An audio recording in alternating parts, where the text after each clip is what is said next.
শুভ সকাল, আসসালামু আলাইকুম। সবাই কেমন আছেন? আশা করি ভালো আছেন। আলহামদুলিল্লাহ, আমিও ভালো আছি। আজকে আমি আমার ভিডিওতে দেখাবো আমাদের খামারের গরু।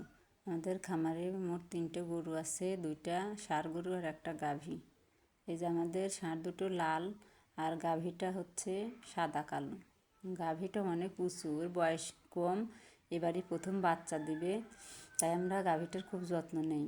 এই যে আমাদের গরু খুবই সভ্যশান্ত, এগুলোর আমরাই দেখাশোনা করি, খাবার দেই, সবসময় ওদের সাথে আমরা বেশিরভাগ সময় কাটাই। এই যে আমরা এখন সকালের খাবারটা দিয়ে দিয়েছি, ওরা খুব সুন্দর করে খাবার খায়। আর ওদের এই গরুগুলো যদি আপনাদের ভালো লেগে থাকে তাহলে একটা লাইক আর ফলো করেন। আর আমাদের খামারটা কেমন হয়েছে কমেন্টে জানিয়ে দিন। এই যে আমার ছোটো ছেলে তো গাভীকেই সবসময় খাবার দেয়, বলে কি আমি গাভীর দুধ খাবো, তাই আমি গাভীকেই দেবো, ষাঁড়কে দেবো না। আমি বলি কি আচ্ছা ঠিক আছে, তোমার যেটা পছন্দ সেটাই দাও।